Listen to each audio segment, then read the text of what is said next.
Good morning, students. How are you? Hope you all are fit and fine. Dear students, today we will discuss the chapter 13 of the class 5th. The name of the chapter is the natural disaster.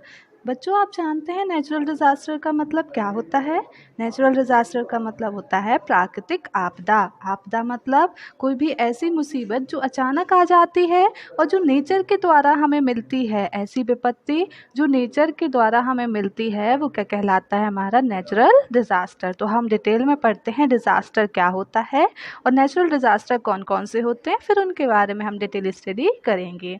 A disaster is a sudden events that causes a lot of damage. देखिए, जो disaster होता है वो अचानक से आ जाता है। कोई भी मतलब विपत्ति जब हमारे ऊपर मुसीबत आती है तो क्या होती है? अचानक ही आती है, पहले से बता के तो हमें आती नहीं है और इससे क्या होता है? हमें बहुत ज़्यादा नुकसान झेलना पड़ता है।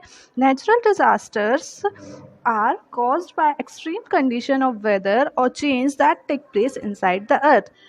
जो नेचुरल डिज़ास्टर्स होते हैं वो कैसे आते हैं?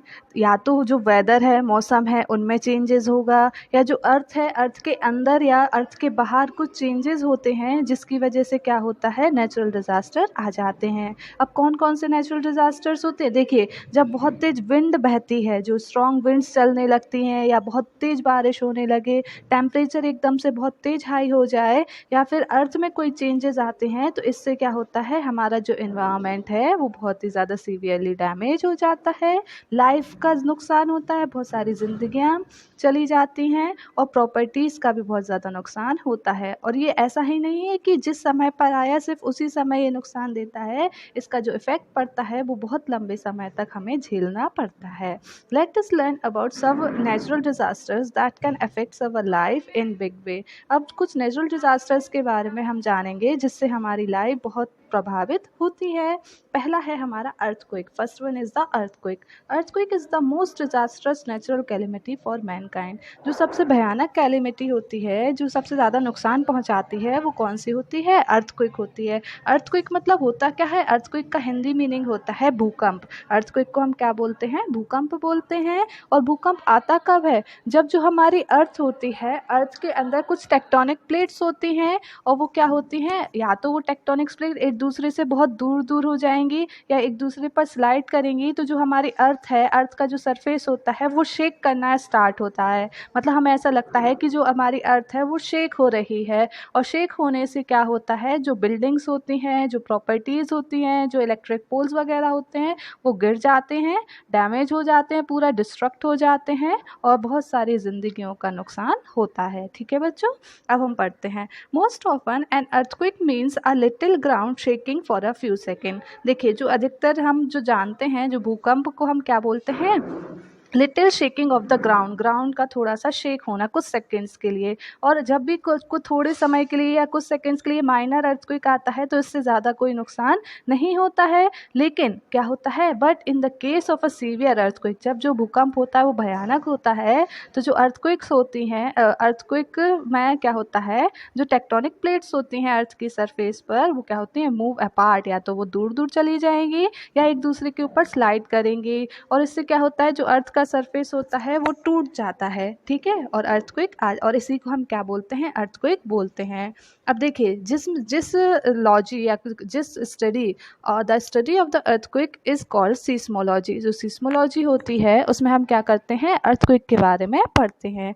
Seismograph are instruments that records the shaking of the land. Seismograph एक ऐसा यंत्र होता है, एक ऐसा इंस्ट्रूमेंट है जिसमें जो लैंड होता है उसकी शेकिंग रिकॉर्ड होती है कि अर्थ जो है या जो हमारी लैंड है वो कितनी ज़्यादा शेक हुई। और उसमें एक क्या होता है? एक स्केल लगा हुआ होता है जिसे हम बोलते हैं रिक्टर स्केल। रिक्टर स्केल से क्या करते हैं हम? अर्थक्वेक की इंटेंसिटी को मेज़र करते हैं। We measure the intensity of the earthquake with the help of the Richter scale. So अगर देखें, जो रिक्टर स्केल होता है उसमें इस रीडिंग्स जो होती हैं वो 1 to 10 तक होती हैं। अगर अर्थक्वेक में रीडिंग आ रही है 1, तो हम सिर्फ क्या कर सकते हैं? अर्थक्वेक को बहुत ही कम महसूस कर पाएंगे। मतलब महज इतना कम झटका आएगा कि हम उसको महसूस ही नहीं कर पाएंगे। लेकिन अगर अर्थक्वेक जो है वो अगर रेट 2 बताता है, मतलब उसमें रीडिंग अगर 2 आती है, तो वो रेट 1 से 10 टाइम्स ज़्यादा स्ट्रॉन्गर होता है। ठीक है, और जब हमारा लेवल 8 को छू लेता है, अर्थ रिक्टर स्केल पर जो रीडिंग अगर 8 आ जाती है तो बहुत बड़ी बड़ी बिल्डिंग्स वगैरह जो होती हैं वो टूटकर गिर जाती हैं। ठीक है बच्चों। The effects of the earthquake, अब अर्थक्वेक के क्या प्रभाव होते हैं हम उसके बारे में जानेंगे। जैसे भूकंप आ तो गया, आने के बाद उसने क्या प्रभाव हमारी ह्यूमन लाइफ्स पे डाला और किसी एनिमल्स पे, प्लांट लाइफ पे क्या इफेक्ट पड़ा उसका, उसके बारे में हम जानेंगे। ठीक है। ड्यूरिंग एन अर्थक्वेक, जब अर्थक्वेक आता है, cracks appears on the buildings और they may fall on peoples, trees, electric poles etcetera are uprooted, roads cave in and bridges break. देखिए जब कोई अर्थक्वेक आता है तो क्या होता है, बड़ी बड़ी बिल्डिंग्स में क्रैक आ जाते हैं और कभी कभार ये बिल्डिंग्स गिर भी जाती हैं, लोगों के ऊपर गिर जाएंगी, पेड़ वगैरह उखड़ के अलग हो जाएंगे, जो ब्रिजेस वगैरह होते हैं वो सब क्या हो जाते हैं, टूट जाते हैं, और जो रोड वगैरह होती है वो सारी ब्लॉक हो जाती हैं। The sudden snapping of the electric wire also causes fire. अब देखिए अचानक से जब कोई इलेक्ट्रिक पोल्स के इलेक्ट्रिक वायर्स टूट जाएंगे तो आग लगने की संभावना भी बहुत ज़्यादा होती है। People who have experienced earthquake have observe that fan and bed Swiss in their room and the pictures on the wall fall down. देखिए जिन लोगों ने भूकंप के झटकों को झेला होगा या जो अर्थक्वेक है उसको एक्सपीरियंस किया होगा तो उन्होंने देखा होगा जो रूम में या जो घर में क्या बेड वगैरह होते हैं, जो फैन होते हैं या फिर जो वॉल्स पे पिक्चर्स लगी हुई होती हैं वो सारी नीचे गिर जाती हैं। Even after the earthquake small shocks can be felt for several days. देखिए अर्थक्वेक के जाने के बाद कुछ समय बाद या कुछ दिनों तक क्या होते हैं, लोगों को छोटे छोटे शॉक्स, मतलब हल्के हल्के शॉक या झटके महसूस होते हैं और इन्हीं को हम क्या बोलते हैं, आफ्टर शॉक्स बोलते हैं। ठीक है बच्चों। Safety measures to be taken. अब जब अर्थक्वेक आके चला गया या अर्थक्वेक के आने के पहले हम क्या क्या सेफ्टी मतलब अपना सकते हैं, क्या क्या सेफ्टी मेजर्स या प्रिकॉशंस ले सकते हैं, हमें उसके बारे में भी जानना होगा। तो हम जानते हैं, चलिए जानते हैं। There is no advance warning when an earthquake occurs as there are no known method of predicting an earthquake. देखिए जब भी अर्थक्वेक आने की संभावना होती है तो उससे पहले वार्निंग, पहले से हमें कोई भी वार्निंग नहीं दी जाती है, क्योंकि पहले से हमारे पास ऐसा कोई इंस्ट्रूमेंट नहीं है जिससे हम ये पता लगा सकें कि जो अर्थक्वेक है वो किस एरिया में किस जगह पर आएगा। ठीक है। In case of an earthquake, मान लीजिए अर्थक्वेक आ गया और आप घर के अंदर हैं तो या तो आप घर के अंदर ही रहें या फिर बाहर निकल जाएं। इफ़ यू स्टे इंडोर, अगर आप क्या करते हैं, अगर आप घर के अंदर हैं तो आपको क्या करना चाहिए, बेड या डेस्क के नीचे छुप जाना चाहिए। Do not use the staircase, कभी भी आपको सीढ़ियों का इस्तेमाल नहीं करना चाहिए। Stay away from Windows and the appliances, हमेशा खिड़की वगैरह से दूर रहना चाहिए।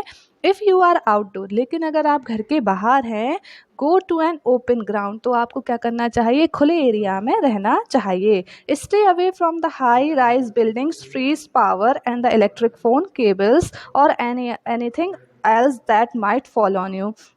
आपको क्या करना चाहिए, कभी भी जो बड़ी बड़ी बिल्डिंग्स होती हैं या ट्रीज़ हैं या टेलीफोन के केबल्स वगैरह, टेलीफोन पोल्स वगैरह हैं, आपको उनके नीचे कभी भी खड़ा नहीं होना चाहिए, क्योंकि जब अर्थक्वेक आता है तो शेक होती है, तो शेक होने से वो बिल्डिंग्स वगैरह आपके ऊपर गिर सकती हैं। तो हमें हमेशा क्या करना चाहिए, ओपन ग्राउंड में रहना चाहिए। अगर आप क्या कर रहे हैं, if you are driving on the road, अगर आप रोड पर ड्राइव कर रहे हैं, get out of the traffic, तो ट्रैफिक वाले एरिया से आपको हटना चाहिए। And stop on a clear scratch of the road, और ऐसी रोड पर आपको जाके खड़े होना चाहिए जो कि बिल्कुल खाली हो।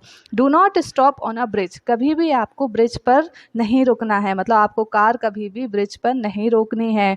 Stay inside the car until the shaking stops, और जब तक जो शेक हो रही है अर्थ, जब तक वो बंद नहीं हो जाती तब तक आपको कार के अंदर ही रहना है। ठीक है बच्चों।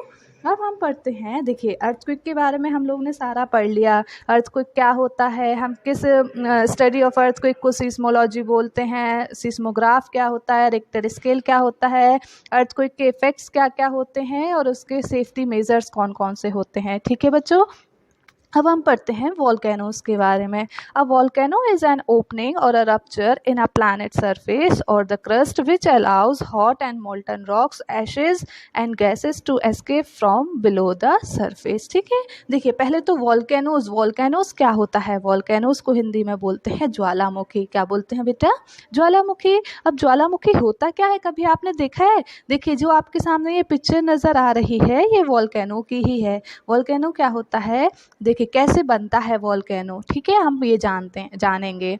देखिए पहले क्या होता है, जो अर्थ होती है, अर्थ के हम आउटर सरफेस को देखते हैं तो रॉक्स वगैरह हमें दिखते हैं। जो ग्राउंड होता है उस पर, क्रस्ट पे हमें क्या दिखता है? रॉक्स वगैरह दिखते हैं। लेकिन जब हम जैसे जैसे अर्थ के अंदर जाएंगे, अर्थ के अंदर जितना डीप जाते जाएंगे तो हमें ये पता चलेगा कि अर्थ के अंदर बहुत ही हॉट और मोल्टन रॉक्स हैं, और वो उसे क्या कहते हैं? मैग्मा बोलते हैं। और ये जब क्या होते हैं, मैग्मा जो होता है वो अर्थ के अंदर प्रेशर और हीट बहुत ज़्यादा क्रिएट करता है। और जब अंदर, अर्थ के अंदर प्रेशर और हीट डेवलप होगा तो क्या करेगा? वो ऊपर आने का ट्राई करेगा, ठीक है। और जो क्रैक्स वगैरह अगर ऊपर आने का ट्राई करेगा, प्रेशर डालते डालते वो ऊपर आएगा, तो ऊपर डालते मतलब ऊपर जो क्रैक्स वगैरह होंगे, उन क्रैक्स के थ्रू जो हॉट मोल्टन मैग्मा होगा वो अर्थ के सरफेस पर आने का ट्राई करेगा। और जब ये अर्थ के सरफेस पर आ जाएगा तो यही क्या कहलाता है? हमारा वॉल्केनो। इसी से मतलब जो अर्थ के सरफेस पर हॉट मोल्टन मैग्मा आएगा तो उसी से जो सब्सटेंस निकलता है वो लावा कहलाता है, और इसी से क्या बनती है? हमारी वॉल्केनो बनती है। ठीक है बच्चों, अब हम पढ़ते हैं। A volcano is an opening or a rupture in a planet surface or a crust which allows hot and molten rocks, ashes and gases to escape from below the surface. देखिए जो वॉल्केनोज होती है वो opening होती है। कहाँ opening होगी? अर्थ के क्रस्ट पर। इससे क्या होगा? जो हॉट और मोल्टन रॉक्स हैं वो अर्थ के सरफेस पर आ जाएंगे। ठीक है बच्चों, deep inside the earth there is a hot molten rock called magma. अभी मैंने आपको बताया कि अर्थ के अंदर जो रॉक्स होते हैं वो मोल्टन स्टेट में होते हैं और वो बहुत ही गर्म होते हैं, और उसको हम क्या बोलते हैं? मैग्मा बोलते हैं।